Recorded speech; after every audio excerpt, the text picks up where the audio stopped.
Hi, I'm Tim. Welcome to WatchBox, and thanks for logging on. If you love these watches, reach out to me directly because everything you see here is for sale. tmosso at thewatchbox.com is my email address. Reach out to me directly to buy any of these watches and get additional details on boxes, papers, condition, and pricing, or sell me a watch, as I'm always looking to build inventory. Buy, sell, or trade. We buy one watch, we buy entire collections, no upper limit on value paid, and we pay cash. Either way, reach out to me, tmosso at thewatchbox.com. This year is all about the new Rolex Explorer II, and we have it right here. In fact, we have both the preceding model and the succeeding current model. So we have the 216570 and the 226570. And let's talk about the changes. Well, let's work from the outside in. The first thing you'll notice is that and we'll get a little bit closer here so you can see it better, the clasps themselves are of different thickness. The newer watch has a broader clasp. Internally, you will note that the newer watch features a polished interior finish, and the older watch features a combination of polish and media blasting. You'll also note that even within the recesses of their interiors, there is a difference in the width of the clasp chassis. So you can see that the folding member is actually broader. That continues when you get to the lugs, where you can clearly see that the new watch has narrower lug profiles that are more tapered and end links that are 1 millimeter wider. So the new one uses a 22 millimeter end link. The old one uses a 21 millimeter end link. On the dial side, you can see that the new watch obviously features a little crown, Rolex crown, between Swiss and made. That's easy to see at a glance. What you might not quite see is that the newer watch features bolder printing that's a lot brighter on a dial that's glossier, whereas the old one has a little bit of a matte quality to it. You can see the printing of Rolex in particular. It pops on the new one, whereas on the old one, it's a little bit finer and a bit more muted. The same is true of officially certified superlative chronometer. It's just a little bit brighter. The big change, other than the crown, is that the old hands would have been blacked out on their center to reference 1970s 1655s, and then you have a more modern Explorer II look right here, where the center of the hands are of high polish like the rest of the 18-karat white gold hands. Technically speaking, there are changes inside. The new watch has a 70-hour power reserve, and the rotor now goes to a bearing rather than the old 48-hour power reserve with a jeweled staff. The result here is obviously longer power reserve, but also a little bit better shock protection in the new watch. We'll throw the new watch on my wrist after we do a quick Loom Shot. The new one and the old one in that regard look identical. They both use Rolex Chromalite Blue Lume. Throw it on the wrist. It's a broad watch, but it's also a flat watch. You can see it really does sit flush. In terms of dimensions, the watches are externally identical, so there's no change in the fit. And on my 16 centimeter circumference wrist, the watch wears well, though I probably wouldn't wear it on a wrist any smaller than 15 centimeters circumference. All right, let's turn back the clock to 1979 and a 6.2 million serial number Rolex Oyster Perpetual Sea Dweller. We've got a white Sea Dweller with a rail dial here, a lot to love. Let's start outside. You can see that the lugs are nice and full. Absolutely no danger of the spring bars protruding from the lugs. There's plenty of volume left. You can see that there is no denting. The metal has not been diminished. It has been refinished at some point, but you can see that it also retains vestiges of the original factory hand beveling of the lugs. So I rate this case as probably 80 to 85%. It's in very good shape, and you can see that from end to end and lug to lug. The bezel has a little bit of ghosting, which I like. It's not so dramatically faded that you think someone bleached it. It's got a little bit of a ghosted gray to it, almost like a slate coloration, and then you can clearly see that there are marks and divots and scratches on this bezel, so it's not too good to be true. Everything here is really symmetrical, and you can see that well from the bezel pearl to the dial to the hands at center.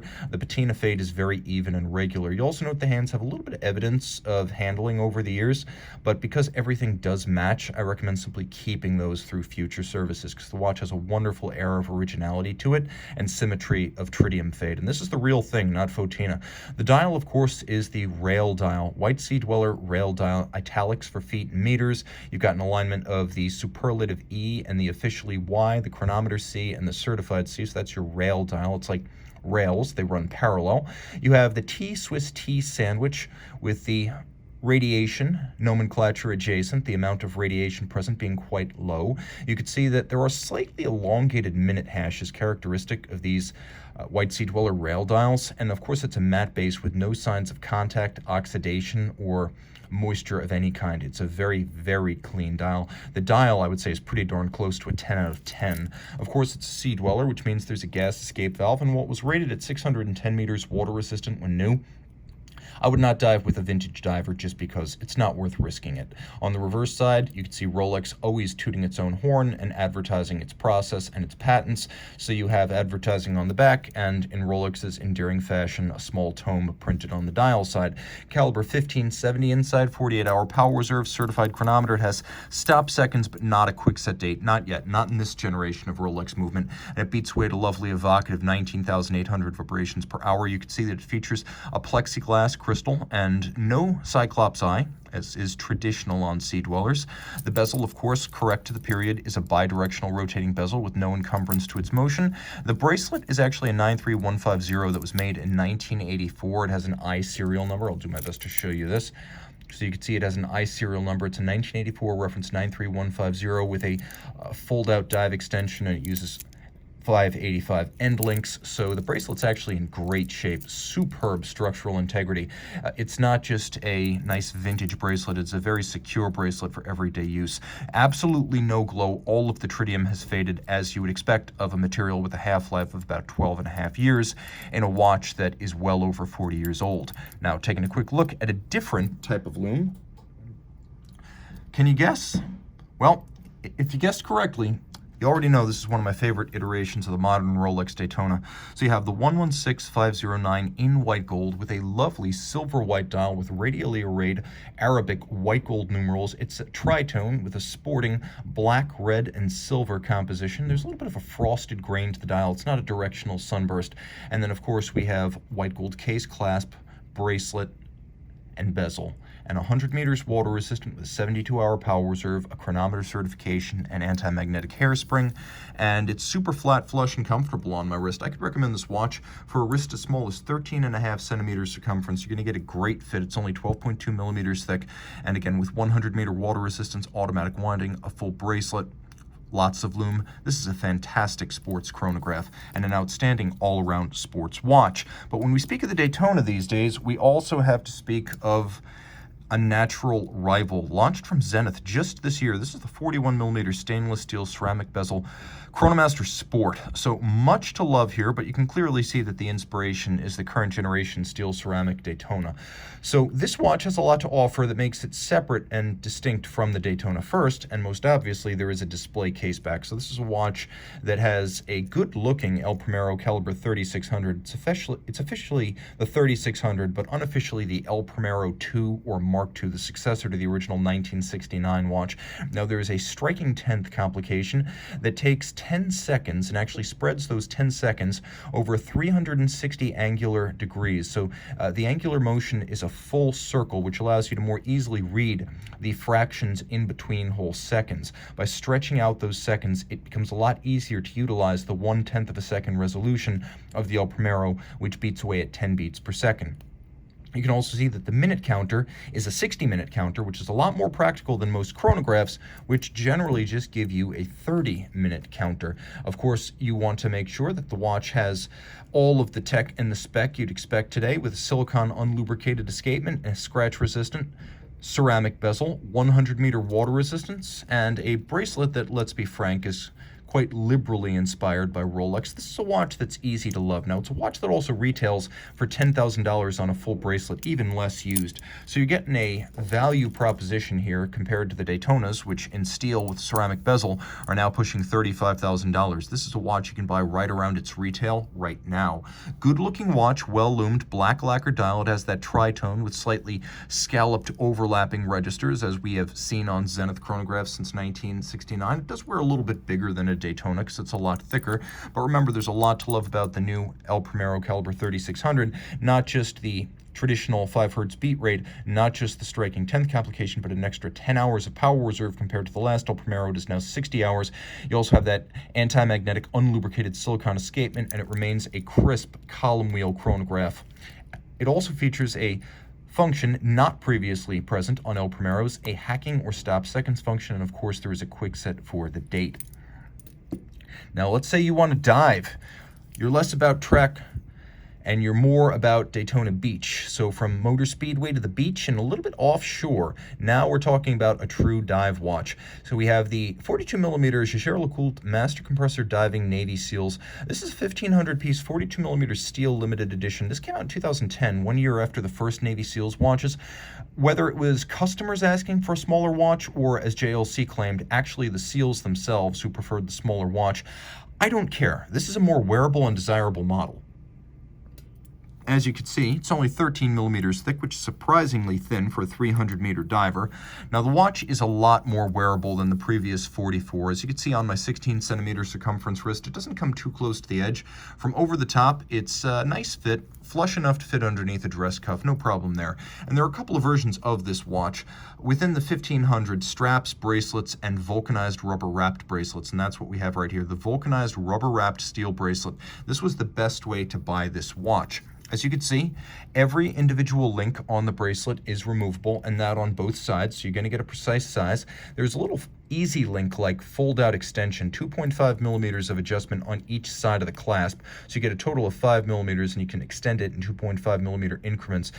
These are actually long-lasting components. I've never once seen one of these bracelets shredded, so given that these are now basically 11-year-old components, you can see, aside from a little bit of burnishing, the rubber wrap over the steel core has barely aged. We have a double folding, quadruple trigger deploying clasp, JLC making its own cases, movements, bracelets, and clasps, so all this is in-house. A wonderfully chunky 60-click diving bezel with a ceramic insert for scratch resistance, and a matte dial base that uses numerals and indices from the 1968 Polaris diving alarm. So a few nods to JLC history here. JLC being remarkably honest, as we know 300 meters is not 1,000 feet, but almost every dive watch says 1,000 feet, 300 meters. JLC actually ran the conversion, which I appreciate. There's plenty of loom here. Absolutely no shortage. And then we have a matte dial base to resist glare, and inside a caliber 899, which is a more modern free-sprung unidirectional winding version of the legendary 889. You can see this one is 1500 out of 1500, so this was the last of the 1500 made. On the reverse side, you can see the eagle clutching the anchor, the trident, and the gun. That is the warfare pin, the qualification pin that SEALs receive when they graduate from SEAL training, and of course the movement with a 43-hour power reserve. It is free-sprung, it has hacking seconds, it features a quick set date, and it is a very efficient winder with unidirectional action and ceramic rotor bearings. So this is a great way to get into diving, and it's a legitimate rival to the likes of, for example, the Audemars Piguet Royal Oak offshore diver, as well as the Blancpain 50 Fathoms as a high horology diver from the Vallée des Jeux. Now let's talk about a watch about as simple and stripped down as any you'll see on weekend watches. And this is a personal favorite. This is the Zinn 856BE. It is a 2016 limited edition of 856 pieces that is 40 millimeters by 10.9 millimeters thick. It is packed with Zinn proprietary technologies. It's designed to pay tribute to the 1940 BE, the Baubachtungs that was built by, I believe, 4 different manufacturers for the Luftwaffe at the time. Those watches were huge, and most BE style watches tend to be enormous. Think IWC Big Pilot's watch. This gives you the same look, the instrument style dial, but in a much more compact case, and like I said, it is brimming with Zinn proprietary technologies. This one was delivered with the full optional bracelet, so the case as well as the bracelet are scratch resistant. They are tegamented.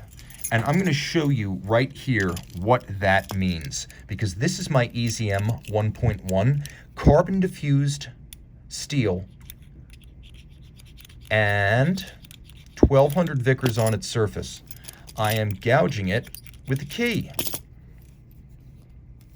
I am now erasing the pieces of the key that were left on the case band. I'm wiping it off with my finger. The entirety of this watch features that coating. The bracelet is tegamented. Do I have your attention? It also features a copper sulfate capsule that gets stuck into the side when the watch is serviced, and when it's serviced, it is also filled with nitrogen to basically expel all impurities, oxygen, and moisture from the interior, and then this little copper sulfate capsule will pull out any other moisture that manages to get in between factory services. It'll turn from white to dark blue, and again, it can be replaced during service. The watch also has exceptional water resistance. As you can see, the watch is 200 meters water resistant, and it is 80,000 ampere per meter anti-magnetic, which means it is 1,000 Gauss or 1000 Gauss anti-magnetic.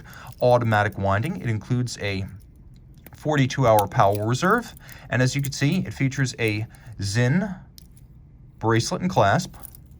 Zinn makes its own cases through its subsidiary SUG. An easy watch to wear, a comfortable watch, a watch that's flat enough to fit underneath a dress cuff.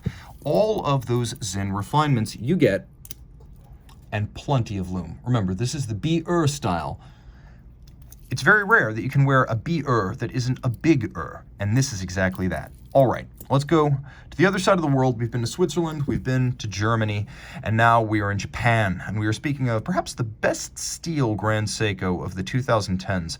This watch was launched in 2018 as part of a three-piece limited series for the US market known as the Kirazuri Trio. The model you see right here, the SBGA 387, features a 44GS case with Zaratsu tin plate black polishing manually applied. It includes the Kirazuri dial, which translates roughly to shiny painting and is a traditional Japanese craft art.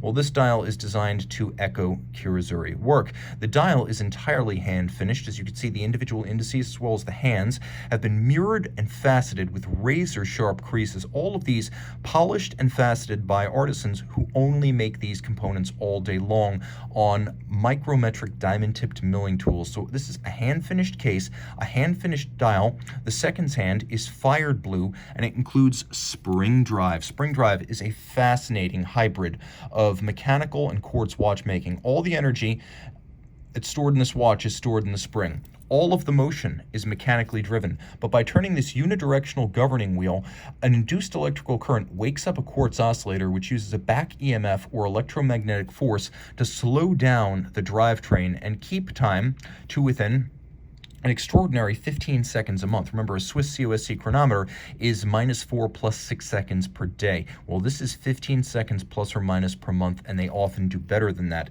As you can see, it is a limited edition of 558 pieces, and it is heavily water resistant at 100 meters with a screw-down crown. You can also see there's a power reserve indicator on the dial. The watch features a quick set date, hacking seconds, a power reserve indicator, and a 3-day power reserve. The 44GS case, which is a polyhedron design, dates back to 1967 and the Grand Seiko 44GS. It is a handsome and distinctive form. The watch, easy to wear in 40 millimeters, sits easily on my 16 centimeter circumference wrist, and you can see it's nowhere near the edge of my wrist, so I recommend it for wrist as small as 14 centimeters circumference, maybe even 13.5 centimeters circumference.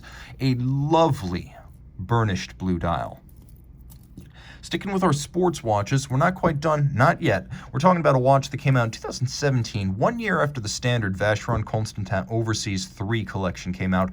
The third generation watches did not initially have a dual time model. That followed in 2017, and the folks who own this watch are absolute super fans. People seem to be more passionate about the dual time version of the third generation Overseas than they are about the other models, of which there are many. This seems to be the fan favorite, and I can see why. It is a very practical watch. It's 150 meters water resistant, automatic winding with a 60-hour power reserve, fully loomed, stainless steel, 25,000 ampere per meter anti-magnetic, and of course the dual time functionality makes it very useful, especially for those who are travelers or deal with business associates, friends, or family in far-flung locales.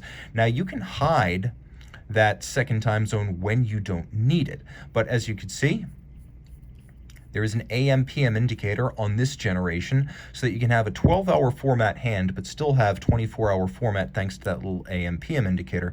And again, you have that second free roaming local time when you do need to display 2 time zones. You can also see that the watch has a lovely satin silver sunburst dial and a radial date, and there's a little screw down crown down at 4 o'clock that allows you to quickly and easily index the date and jump along. which is fun to do, even if it's not necessary, because playing with your luxury watch should be fun, and Vacheron understands that. The watch comes with 2 straps, rubber and leather, as well as a bracelet and a quick release system that allows you to denude the watch of its bracelet or strap easily. So you get to swap between the 2 straps that come with the watch and the bracelet. The bracelet, in addition to being immaculately and intricately hand-finished, features every single link removable, and you can see that on both sides, so you are going to get a precise fit. There's also a 1.5 millimeter micro adjust that pulls out and pushes in, depending on your needs, on both sides of the clasp, and then the clasp, of course, is a twin-trigger double deployant for extra stability and security against accidental opening. Caliber 5110 DT, DT for dual time. Note the Poisson de Genève, the Geneva seal on both the case and the movement, as since mid-2012 it is a test of the full watch, not just the movement. The movement is adjusted in 5 positions, which is the chronometer standard, and it is resplendent, a Vacheron manufactured caliber. For the first time, the Generation 3 Overseas has a Vacheron caliber in each watch, and this is important because previously they used customer calibers. The rotor features 4 different finishes. It is engraved with a compass rose motif, and it's 22 karat gold, not 21, not 18K, definitely not tungsten. The bridges feature Côte de Genève across their surfaces, mirrored anglage on their edge, black polished screws with chamfered slots and chamfered circumference. All of the wheels have been satin finished. There's a black polished cap to the regulator assembly, and you can see the base plate features engine turning. Overall, it is a good looking movement. You can even see the locating pegs that help to drive the bridges down into position during service. Those 2 have been black polished on their top. A very impressive watch. And if you're wondering, how can this be 25,000 ampere per meter anti-magnetic? It's because a paramagnetic ring encircles the movement, channeling magnetic field lines around the hairspring, and that is how you manage to accomplish this degree of anti-magnetism, in spite of the fact that this watch has a display case back. Let's do a quick loom shot.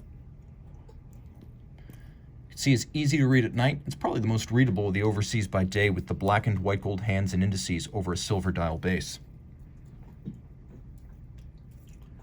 Let us talk Patek Philippe, and a rarely seen modern model. The last traditional chronometro gondolo was delivered in 1927, a famous collaboration between Patek Philippe and Brazilian importer Gondolo e Laborio. It was a series of watches that used pre-Art Deco design motifs, which is why this watch pays tribute to what came before the Exposition des Arts Décoratifs in 1925. This is a very Art Nouveau watch, more organic than machine ethic. You can see that the style of the hands, the numerals, the elongated profile of the engine-turned dial, and the almost cintré style case, all of this evokes the first quarter of the 20th century, the time before Art Deco. So if you can think of 1930s ocean liners, this is not really that. This is something that came a little bit before, and before the standard format of the wristwatch became a round case. Now, this is the 5098P. The 5098P came out in 2007, and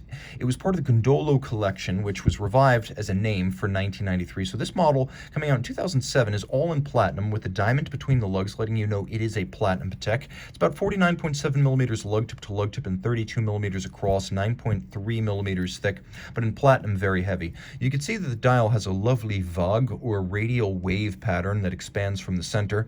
The hands are blackened white gold. Turn it all over. We have caliber 2521 REC. This is a movement that was designed just for this watch, which is unusual because if you know Patek, you know they use their stock movements like the 215, the 324, and the 240 micro rotor in many different watches, and it's rare that a watch is so special it earns its own movement, sized and shaped for its case, and that is what Patek did here. It has a pocket watch style layout with a center wheel, an elongated center wheel and third wheel bridge. You can also see that there are individual finger bridges for the fourth wheel and the escape wheel. The finishing is absolutely immaculate. You can see that the construction of the watch with curved caseback and curved sapphire over the dial is quite complex. You can also see that the anglage is particularly broad and beaming. And then, of course, Poisson de Genève, as the examples of this model built between 2007 and mid-2009 would have featured the Geneva hallmark. After that, the Patek Philippe seal. It is a large watch, in spite of the fact that its diameter is listed as 32.5. That's really just the distance from 9 o'clock to 3 o'clock. It's a much more substantial watch on the wrist, and I recommend you have a wrist of 15 centimeters circumference or larger. This is an outstanding example of Patek Philippe elegance and uncompromising standards at work. 2 hands manual wind, but you don't feel like you're getting shorted Patek's defining qualities. You don't need to buy a grand complication to get the best of Patek. This watch embodies it. Now, if you want a little bit of complication from a watch that represents an all-time great in the Patek Philippe canon, it does not get much better than the 5070. Here's a 5070R. It was made for 4 years in the 2000s with about 250 made each year during the production of the rose gold models. There are probably only about 1,000 rose gold 5070s in the world. It is based on the vintage reference 2512 pilot's watch, which was an enormous 46mm giant you can see in the Patek Philippe Museum. This watch is 42, but that was still considered a bit subversive and over the top when the original yellow gold model launched in 1998. As a 42mm Patek dress watch was beyond the bounds of what was considered possible. Now, the watch has a dial that is silver, but also it has a little bit of a gunmetal to it. It's not a straight up silver. Like, if you want to think of a conventional silver white being much like this Rolex, you could see this has a little bit of battleship gray to it, which gives it a power uncommon to silver dials, which can be a little bit wan and over refined. We have applique rose gold numerals. We have a triple concentric scale outboard, which helps to mask the disparity between the size of the Lamagna movement and the size of the case, and then a flattened and tiered pagoda-style bezel. You can see that the lugs are well intact. The fluting of the lugs and the sharpness of the bezel edges, these are features people look for when buying 5070s, because these are the first things to go when the watches get refinished, especially when they're refinished poorly. Column wheel here is outstanding. The feel as sharp and crisp as a Dotograph or a Zenithal Primero, which I consider to have excellent chronograph feel. It is hand-tuned. Patek says that even though a vertical clutch is more efficient, lateral clutches are more complex to build and adjust, which is why higher-level Patek watchmakers work on these, not the vertical clutch models.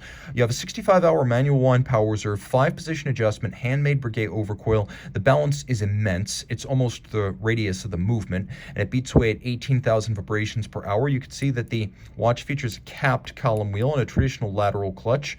You'll also appreciate the fact that this is a semi-instantaneous minute jumper, and every surface has been immaculately finished, whether it is the steel components of the chronograph or the brass components of the movement itself. Poisson de Geneva seal on the balance cock, no expense spared, full deploying clasp. And though it is 42mm in diameter, it's very short across the wrist. So you can see on my wrist, it wears narrow across the wrist. It's nowhere near the edge of my wrist. So you can actually wear this watch on a wrist as small as 14 centimeters in circumference in spite of its large size. It's also quite slim. And of course, this Lamagna 2310 Bausch in other forms, most notably the 321 Omega caliber, has done great things in high horology and sky-high horology too, as this Bausch went to the moon as the Omega caliber 321. Patek Philippe 5070 are one of my personal favorites. If you do want a more modern Patek, both in tech and spec, you probably want to look at something like this, the 5905P. It debuted at Basel World 2015, and this is the Platinum model. Again, you see the diamond between the lugs. You know, you're looking at Platinum Patek. A bigger version of the 5960. It's still an annual calendar, and it's still a flyback chronograph, but it's a little bit cleaner, as many of the features that you'll find on the 40.5mm 5960 are not here. For example, you don't have coaxial indications of hours and minutes. You have a one-hand 60-minute register. You still have the AM/PM at its base, either dark or light, so you know when not to use the quick sets on the calendar, but you also know that the power reserve indicator is gone, and the dial has been redesigned in lovely lush black with matching black calendar discs, and it features a purely metallic sector layout, as we have the concentric rings in polished metal, and then we have these lovely white gold faceted baton style indices extending over the concentric lines to create the sectors. It is a very impressive looking watch that's even more so in profiles. It features something I wish the 5960 had. It includes these lovely scalloped lug profiles that imparted delicacy and a grace to the handsomely tapered lugs. So while it is bigger at 42mm, nevertheless, there's a grace to this watch, especially with the concave bezel. It does things that the 5960 could do better, and it winds up looking like a beautifully wrought watch on the wrist, a real nice design that's going to stand the test of time. Internally, caliber 28-520, it's basically the same movement that you'll find in a 5960, and it's a 55-hour automatic winding power reserve with a vertical clutch and a column wheel. It is a 6-position adjustment with a silicone hairspring and the Patek Philippe seal, which makes it both highly anti-magnetic and per Patek guaranteed to run no worse than -3 + 2 seconds per day. It is also a loomed watch, so being sporty, automatic winding, and loomed, it is a very sporty Patek Philippe chronograph. 30 meters water resistant, so don't take this flyback chronograph annual calendar swimming, but it is a very, very versatile watch.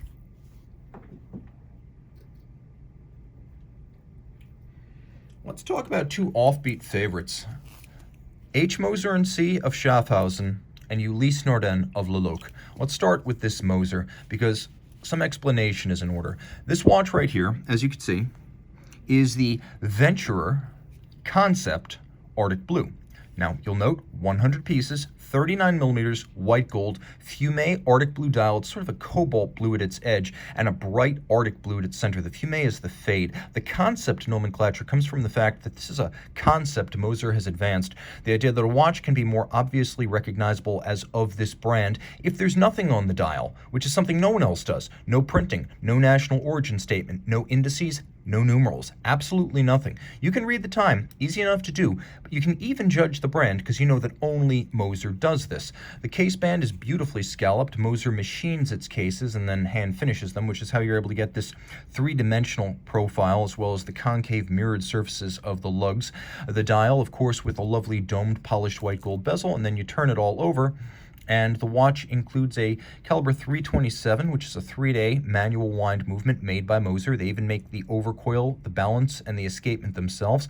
Power reserve indicator on the reverse side, so it's actually a hidden complication. There is a white gold pin buckle for quick adjustments, and being 39 millimeters and quite slim, it's a watch that wears easily on a wrist as small as 13.5 centimeters circumference, maybe even 13, making it a very viable unisex option and low enough to fit underneath a dress cuff, and easily at that. A really handsome limited edition from Moser. This is a watch that came out in 1999, and it fused two different complications that Ulysse Nardin had developed. It took the 1994 GMT plus-minus travel time function, which uses two independent pushers to change the local time, and the 1996 Perpetual Ludwig, which was a bidirectional perpetual calendar designed by watchmaker and physicist Ludwig Oxlin. Now you can see here we have that Perpetual Ludwig system, and what sets it apart is that you can set it in both directions. And note how I'm jumping between April and March by setting this Perpetual calendar in either direction. That is exceedingly rare. That's not something that's common in the industry, and in fact, it is a absolutely user-friendly system that allows you to quickly set the big date, the month, the day, even the year and the decade. And of course, as you travel, you are able to advance or retard your indicated time as you jump through time zones.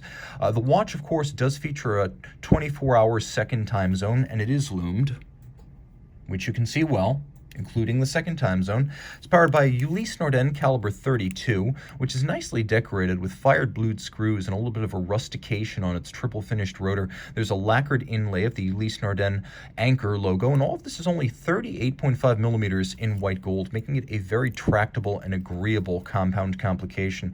Automatic winding, 48-hour power reserve. Again, that movement is Ulysse Nardin's, but it's based on an older La Manna architecture, so it is a tried and true and very tough caliber.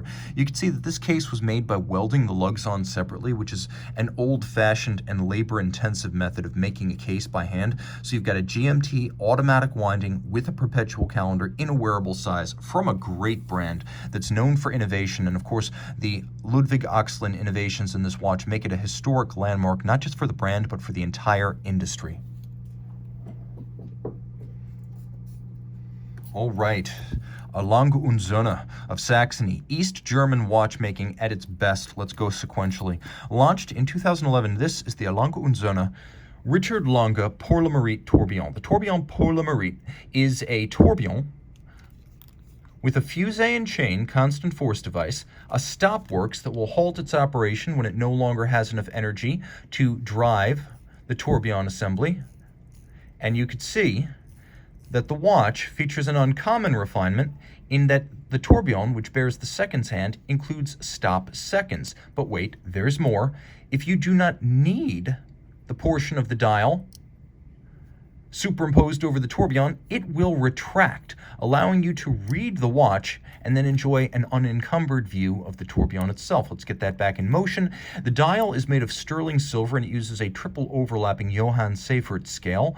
So you have a sterling silver dial that's this galvanized silver white. You have the overlapping scales of the Seifert scale, a 41.9 millimeter rose gold case. This came out in 2011, and on the reverse side, caliber L72. You can see the fusee and chain. It works like bicycle gearing. Basically, as the mainspring barrel wears down and has less force to apply to the escapement, it will pull a larger diameter of the fusee via the 636-piece chain, and the larger diameter of the fusee will increase the mechanical advantage, ensuring that for the full 36-hour power reserve of this movement, the balance will enjoy constant amplitude, which allows the watch to be adjusted very precisely in 5 positions. There's a planetary inside of the barrel assembly. You can actually see it just over the barrel, and that allows you to wind the watch without interrupting the torque to the escapement. You can see German silver, that nickel copper zinc alloy, both black polished and fired blue screws, mirrored anglage, and lots of it because of the skeletonization of the 3/4 bridge to show the fusee mechanism. You can see jewels set in golden chaton fixed by screws, engine turning on the underlying, I suppose you could call it the half bridge for the base of the tourbillon. And then if you look closely, you can see that the capstone to the bottom of the tourbillon assembly is actually a cut diamond. That's not synthetic like the rubies, that's a real diamond. And of course we have freehand engraving underneath. Here we have the 1815 Rattrapant Perpetual calendar with power reserve indicator. There's a power reserve indicator up at 12 o'clock. The power reserve here is 42 hours, caliber L101 with over 630 parts. It includes not one but 2 column wheels. You can see them operating independently of each other. It is a split seconds chronograph, and it features a perpetual calendar. The moon phase disc is made of gold, the dial is made of silver, the case is made of platinum, and this model, which came out in 2013, is 41.9 millimeters. I'll do a quick double pass, show you both longer watches on my wrist. This is a big 41.9. The other one is pretty much true to size. This feels more like a 43, and of course this watch including a full deployment clasp, an uncommon feature on longer watches to secure you against accidentally dropping the watch. Fired blue hands, and as you can see, you have the split seconds functionality to time 2 events occurring concurrently, and the perpetual calendar, which need not be reset until the year 2100. There's a tremendous depth to this movement. You can see a combination of violet pivot jewels, silvered polished components in steel. You have blued screws, golden bridges and plates, all of that, and you can see that the depth of this movement is otherworldly. Looking at this movement is its own reward, and you can see there is tons of freehand engraving. We'll throw the tourbillon pour le mérite on my wrist. You can see it wears true to size. It's a 41.9 and it wears like it. So this is a watch that I would love to own. I would love to own either of these, as they're both full-fledged Grail watches from possibly the most independent-like big group brand on the market.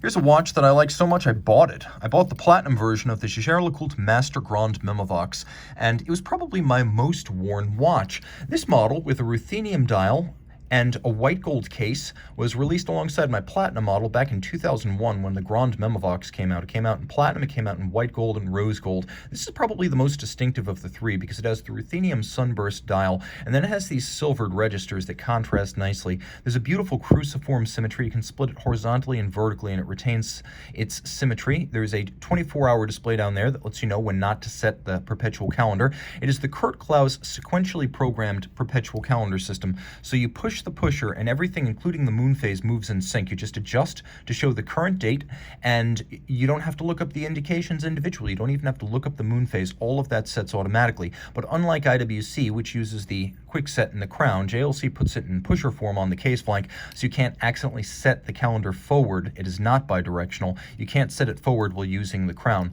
The watch is also an alarm. In addition to a perpetual calendar, it's the IWC Kurt Klaus perpetual calendar module on a JLC 918 Memovox automatic base.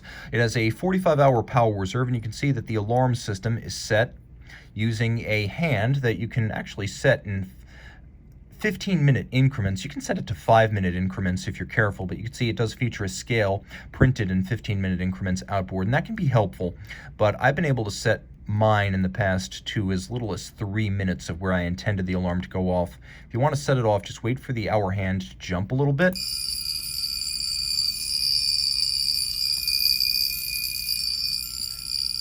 It is very loud. The gong hangs free standing inside the case, suspended, so you don't have the chirping cricket of a traditional rattling alarm where the striker hits the edge of the case.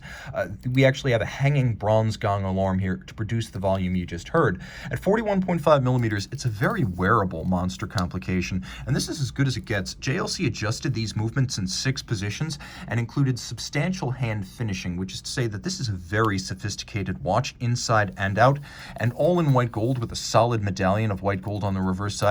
You really feel it. It's also a loomed watch, so you can see it in the dark, and it is surprisingly versatile with not one but 2 practical complications in the Perpetual calendar as well as the alarm system. But if we want watches that can vocalize, they don't come much more sublime than minute repeaters, and this Breguet is possibly the best value you will find in a minute repeater on the internet today. Reference 3637BA, 36 millimeters in yellow gold, the classique minute repeater, launched back in 1993 and made through about 2009. This is a long-running but rarely seen reference that has all of the toys, starting with a handmade case that's rolled cold to create the coining and then hand finished. It features welded lug construction with the lugs inserted into slots in the case band and then fired so that they could be conjoined to the case and then hand finished to remove any evidence of the weld. The strap is held on by screws and bars, which is the more expensive way of doing it, but I'm glad to see it on a minute repeater. It promises security. The dial is made of solid gold. It's then cut on a rose lathe with no fewer than 5 individual finishes. The hands are fired blued steel, and you can see the hours and minutes are Breguet hands. The watch includes a sub-dial at 3 o'clock that is actually a 24-hour AM/PM indicator. So you know, for example, whether you're looking at 6 a.m. or 6 p.m., and you can see right here it is 6 a.m. The reverse side of the watch is what Breguet calls caliber 567, but it's the Lemania 399 Abauche, which might itself be based on an even older architecture, because if you look at how the train is laid out from the center wheel down through your third, fourth, and escape wheel, these individual finger profiles and this elongated center bridge speak to a much earlier style of watchmaking, a much more distant era of watchmaking. Now you can see there is an extravagant hand-finished click over the barrel. This is something you'll see, for example, on Laurent Ferrier watches. The click is super subtle and immaculately finished with satin on top and polish on the edge. The anglage here is a mile wide and quite ambitious. As you can see right at the center, we do have an interior angle, that sharp bevel where 2 creases or 2 bevels meet. That the crease created by the intersection of the 2 bevels is something that a lot of high-end movement finishers simply skip. Not here. You can also see that the movement has been engraved elegantly with individual numbering and the name of Breguet. It is a big slow beat rate with a 18K vibration per hour rate, an overcoil hairspring, a black polished swan's neck regulator and stud holder, and it has a 40-hour power reserve manually wound. You can see that the strikers are black polished on their top and beveled on their edges, and we have these lovely perfectly aligned Côte de Genève with a black polished cap to the escape wheel and the proverbial 100 Swiss franc screws based on the amount of time and energy required to finish screws of that caliber, with polished pilots, polished heads, black polished, as well as chamfered slots and circumference. And we're going to hear what this watch has to say, and I'm going to do my best right here to set this to 1259, because that is how you get the maximum value out of your minute repeater.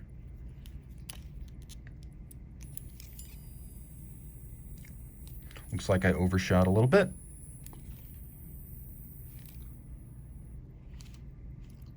Wait for the governor to stop. You always wait before a minute repeater is finished before you reset it. Let's set this one more time. Now, the nice thing about this dial is that it's a feast for the eyes. You can see that it features a concentric pattern on the hour track, a dimple section outboard for the minutes, a clou de Paris on the center, a basket weave on the constant seconds, and then we have a rosette pattern and a vogue or wave pattern on the 24-hour subdial.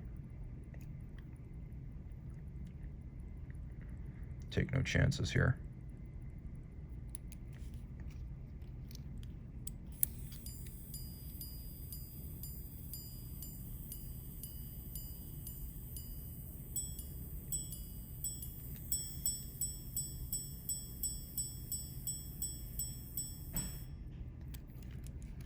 If you love this watch, email tmosso at thewatchbox.com for purchase and pricing details. And this watch, a little giant, wears beautifully on a wrist of any size. So if you're a guy, a lady, it doesnnt matter. The ultimate unisex power watch, the Breguet 3637 BA. Time out, Tim out. Thanks for logging on.